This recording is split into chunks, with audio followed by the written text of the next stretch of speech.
for kind of For last week. a next week.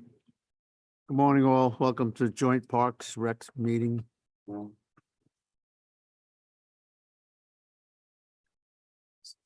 Need a motion to approve the minutes of previous meeting. Mr. McGowan, Mr. Perry. Any questions? All in favor? Aye. Opposed, passed. Open the privilege of the floor. No hands. Fine. All right. Kevin, you're on. What's your agenda? Thank you. So the first thing that we have on there, and this kind of goes to the discussion item number one too, is at our last, maybe a couple committees before this, we had requested to go out for an RFP to look at changing the playground at the Charles Harwood Park. A lot of it has aged out, a lot of it has deteriorated, fallen apart. We've removed a lot of things out of there as well. So the committee gave us approval to go out for an RFP. We have gone out for an RFP. And this would be a request for a new contract. I think we received 11 bids. So we received 11 proposals. We've rated, both the mayor and I have rated the proposals, and we came up with a preferred consultant to do the work for us. So this would be the new contract for the development of the conceptual plans for the Charles Harwood Park and Pappy's Playground. With that being said, I'll kind of let the mayor talk about it, because I think to be able to fund this, we would use deferred revenue, and if the mayor wants to talk about that. Yeah, we chose M&J, MJ Engineering. MJ Engineering, which has done some work for the county as well in the interpretive play area. They were also one of the lower amounts for the pricing for phase one. They seem to have the right idea. We did have, like I said, several people that provided proposals, but it was not an easy decision, because some of them that had nothing to do with the area and never worked here really had some nice examples of what they've created. And so we're going to try to reference that when we do with the site visits with MJ. I would also make the request that we use deferred revenue that we have kind of waiting for a project such as What this. kind of prices you have? These guys were, let's see, what was it, 30? No, I think they were 17. less No, than that. they were less than that. They were 17.8. So if I could, Supervisor Moreno, just Yes. the ranges of costs that we had in these proposals, and remember, this was an RFP and it was done based on a rating, and cost wasn't the only factor. There were other factors of, are they familiar with doing playground work? Are they familiar with the area? Have they done work with us in the past? There was other criteria that we rated them on, but the cost ranged from 16,500, give or take, all the way up to 80,000. And I would tell you, the $80,000 one was from a firm out of New York City who had a very good proposal, but they might have fallen off a little bit based on the rating because of their cost. But with that being said, there is available funding in deferred revenue to be able to do this work. So I would certainly come back next month and we would transfer the money out of deferred revenue into, not necessarily, I don't think we have to do it under a capital project. I think we could do this just under contracts, because I think the work would mostly take place this year. It wouldn't be an extended period of time. And I'll have the mayor talk to it a little bit, but what we're looking to do is, once they come up with this concept plan, the mayor, I think, would go back and talk with the Wright and Wood Foundation and see if they could sort of, fund us for the That's good. final design as well as for the construction of this new playground. Yeah, we need something to go to them with. I've spoken to both organizations and they said, get a plan, something that you could put together. I did include, I think we've mentioned it before, a small splash pad in the public use area. There was a fountain proposed for this. It's just basically a circular area next to the bathrooms. There is infrastructure in the ground for it. I'm not certain exactly what. Kevin may have a better idea, but we know there was preparatory work done and left in the ground should we decide to put a fountain in later. And that's the same type of infrastructure we would need for a splash pad.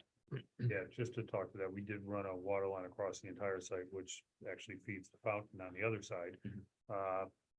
So we would certainly be able to tap off that line. And I think some lawn hydrants were put in that area as well anyway, so we'd certainly be able to tap off any of that if we move forward with this splash pad.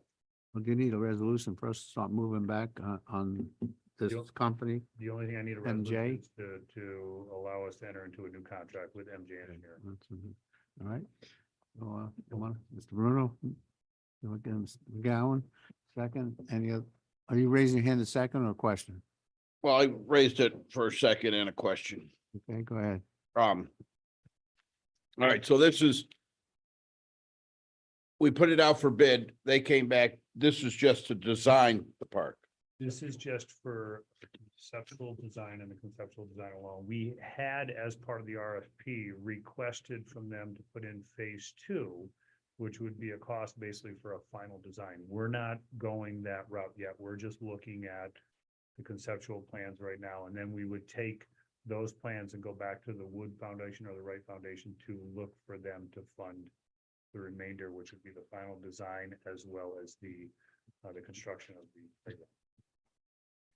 All right, I have a granddaughter and we're in the Hobie Park. And I don't know what they put down in the playground, as a rubber compound. I don't know how that holds up or whatever, but my gosh, it was like walking on it was just amazing. Thinking back when we grew up, you're lucky you didn't hit a head on a rock that was coming up through the dirt. The wood chips need to be replaced as they That's break. the way to go. What it is? That's the way to go nowadays, as opposed to wood chips and stuff. Right.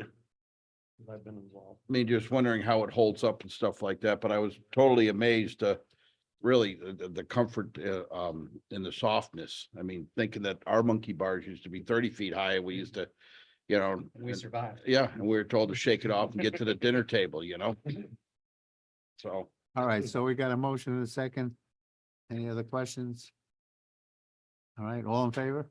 aye. Opposed? All right, passed. So as far as the RFP for the update, that was the number one discussion item. So number two would be, and I'll leave this to the mayor for any updates on the Charles R. Wood Park. I do have, and I'm gonna pass them around. I guess I'll leave it to the mayor to give you updates on any new events or anything that's happening. I want to pass these pictures around to the committee. We determined after Ice Castle's event was here this year, there was a significant amount of damage to the Charles R. Wood Park. I wish I had the updated pictures. I don't. I actually thought Scott was going to leave them with me because he had taken most of the pictures, but maybe he had left with them. The entire ring road, I had to rebase or put stone dust on. I don't have cost for it yet, but I can tell you right now, I have about 176 hours of manpower into what we had to do to the park. And I think they were finishing up today. They, as you all are aware, they had an ice skating rink in the park this year as opposed to the castle that they used to do with the ice. The ice skating rink, I think was a good feature to have until I looked at after they were leaving or when they were about to be completed for the year, we went out, took a look, and the ice skating rink area had raised or heaved 8 inches above the existing ground. And when we had a thaw out, no more frost in the ground, the ice skating rink area did not drop. I had to rent a roller, a 130-ton roller, and compact that material back down again because of what took place with the ice skating rink. So there are 2-sided pictures, I believe, so I'll pass them around that everybody could see them. We had to replace a significant amount of sod. When they have their containers in on site, I don't necessarily, I'm not putting blame on anybody, but they rent the containers, and then when they have the company come and pick up the containers, the company doesn't care anything about our site, and they drag the containers through the wet sod and soil and causing significant amount of damage. So we've had a lot of repairs on that. We also had 2 lamp posts that were also Yeah, hit and damaged, this past year as well. I don't have final costs yet. And, you know, we've always had to do some type of repair every year, but it seems to be getting worse, and and, you know, we built that site. I think that Mayor Blaze can certainly talk to that, Mayor Perry again too, but you know, that was built as a festival space for people to use, and it's starting to deteriorate. And it's become a lot of work for the village as well as for the county every spring to kind of do those repairs. I understand the tourist money that comes in when they have those events. I certainly don't want to deter that from happening. I just think we need to have a better handle on what they're gonna do, so I know specifically the damage it may or may not cause to the site. Don't we have a contract with them to help us pay for any damage that, they do?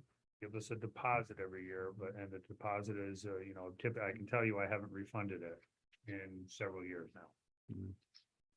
But still don't think it's enough to cover what we're doing. I think this year contract, when it comes up, we're gonna have to sit down and discuss it, and what they're gonna do. And keep your pictures, you know, it's important. But But yes, Bruce, I think Superintendent Tejos brings up a good point. If his department is aware of exactly what they're going to do, you can assess that as to the effects or after effects and make a determination based on that as to what we may require of the entity doing this as far as remediation after the fact. well, we learned one thing, those pipes that they put in the ground to keep that skating rink cold is probably what did the damage mostly. Yes, Kevin. Yeah, I can just talk, I certainly never expected that a skating rink was going to do that, and I was more concerned, and I can tell you, and Superintendent Lampier has been out there as well. I can tell you, I got it down, but it doesn't look pretty. No. It doesn't look pretty at all, and that's why we've had to do a lot of work out there. But I mean, I've never run a process where the ground heaves and it doesn't go back down. Subside. So, so that was, and it's not that there was still frost in the ground, because there wasn't. But as you all are aware, when we did the construction of that water table in that area, I mean, lake's right next door, that water table is very shallow. 3 feet. And at that's best, right? probably, yeah, and that's probably what caused that to do that. So with that, you know, I'm at the same token that I'm using that roller to put that soil or sod back down, to try to bring it back to the same elevation. I recall that I'm not worried about the water line because that's fairly deep, but the sprinkler system within there, I'm having to, and not seeing what it's doing, I'm having to pound that down basically at the same time. And fortunate enough that Dave Goodsall, who maintains the park for the village out there, has been checking all the sprinkler lines, and we have, except for a few heads here and there, we haven't found a significant amount of damage to that, so. And we're hearing from some people who have earlier events, the Adirondack Winery being one of them, but I feel like after this week, the work that's been done by the county and by our employees, we're gonna be back in shape in time for any significant events, the first events that are coming. They're, just to bring you up to date on that, we're working on a pilgrimage that was here last year, a Jesuit pilgrimage, I believe, that just sleep over in the park. They're probably one of the better groups we have. They leave nothing behind. They're very clean. We're also working on members of the Lunar Fair for the new event that we are having June 15th. And they may come back for a second event in late July or August. And also working on a German festival for 2025. I'm also working with Sunkissed Ballooning for a ballooning event next for 2025. So we're starting to even fill up in, well over a year in advance for some of these events. And I understand we're pretty much booked this year. We are booked. We had one vacancy happen in the last week or so, is the food truck fest. She pulled out. She had 2 events actually, but I believe we're filling one of the vacancies, so we'll probably have that other week full. Kevin, anything else? Any questions? Mr. McGowan? Yeah, Kevin, I know there's a, special mat, or some kind of mat that's underneath this, ground. And I know in the past, we've had to cut into that due to the gouging and that, how far down is that underneath the sod? So it's not necessarily a special mat, it's kind of enriching in the soil, it's fibers that were placed in the topsoil. And then the sod, of course, was placed on top of that, so when we're removing sod, we're getting into that fiber soil areas. And we're removing some of that, and I don't have the capability of putting back in, we're just putting sod back in. And I think it's called engineered turf. Yeah, it's a stabilizing type of material. It's just basically fibers that they throw in there. So the reason we put it in originally is so that it would stabilize the soil enough that you could park cars in that entire area and it wouldn't impact, you wouldn't get rutting or anything like that, so. You know, when is that maybe, like you said, you have never seen this before, you know, with the rays, because you can actually, you can see it in the pictures. This is a ton of damage. And this was the, second year. No, we've had First. damage every year. number Well, one. how many years? This is our third Third year? year. Yeah, we had two Third ice year. and then there's, Yep. Two castles and, yes. you know, like I said, we got a lot of money tied up in this park and, I don't know, this is just so disheartening to see. You know, when you look at that, you know, and you can see it hump right up, but do you think maybe it's the fibers that, is holding up the ground? I don't know. I mean, there's a significant number of the fibers in that soil. I can't venture to guess. I've never seen that before where we've had something heave and it stays in place like that, especially in a grass area as well.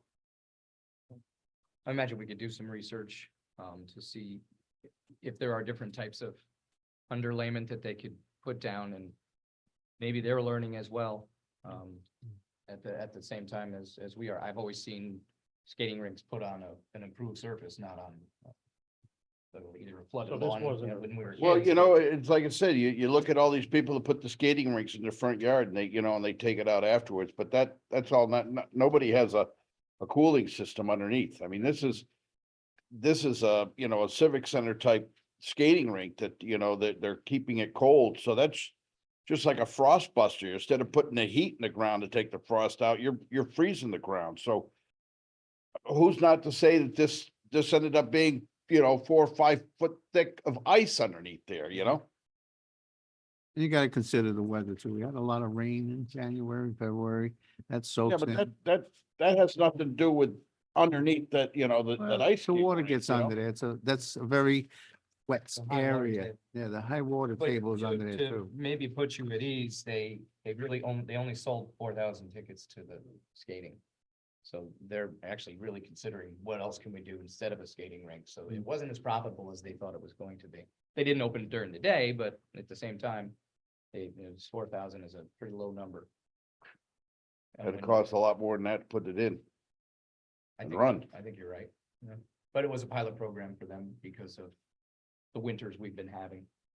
But I mean, to drag those containers across here, you know, That was ridiculous.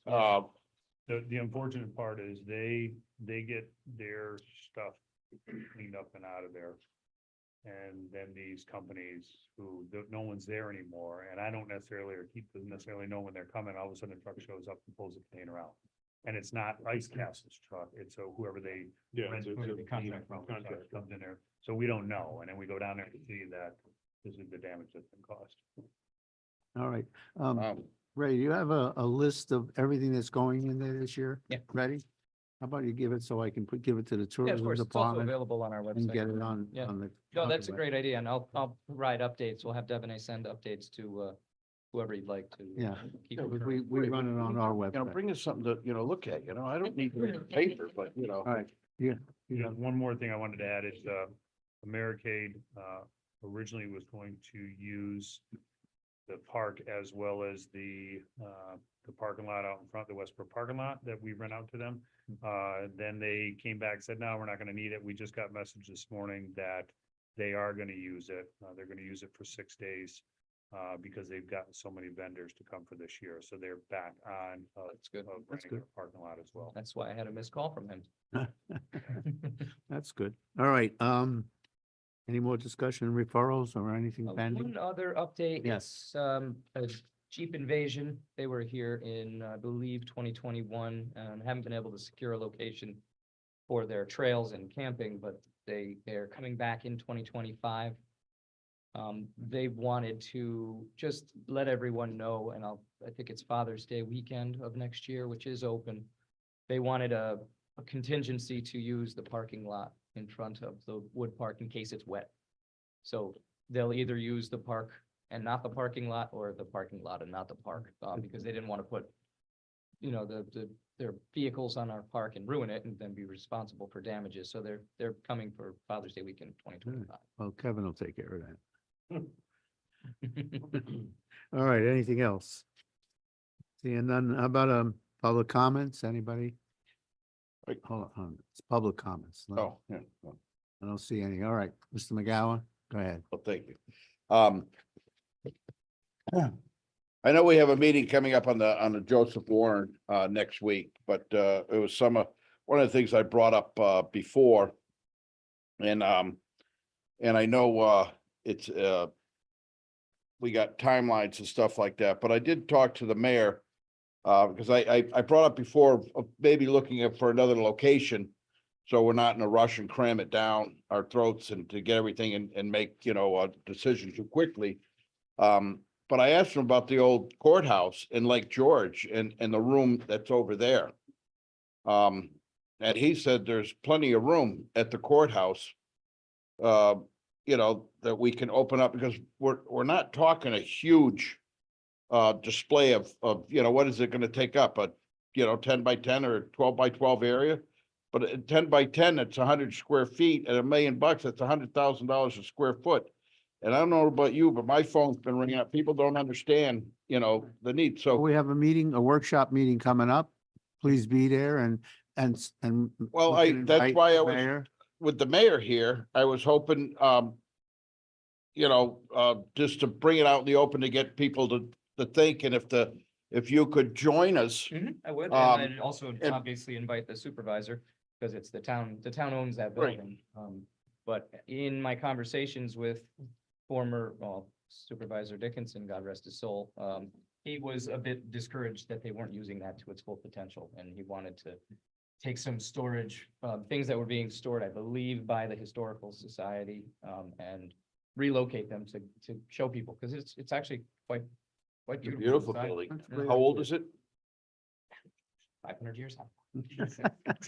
When you come to the meeting next week, let us know, all right? All right, let's move on, Kevin. I just was gonna ask, I mean, I know right now the regional planning, the Lake Champlain, Lake George Regional Planning They are Board is in, there. they are in the back by the Arts Project. Okay. So the courthouse that goes up above them. It's an interesting layout, but the Arts Project is in there, as well as the Lake George or Lake Champlain, Lake George Regional Planning Board, and Women in Need. All right, And are I also think there. that- I'm gonna keep on schedule for the next meeting. Anything else on this board? Okay, have motion adjourned. Mr. Bruno, Mr. Perry, all in favor? All right. Hi. We're opposed. We're adjourned.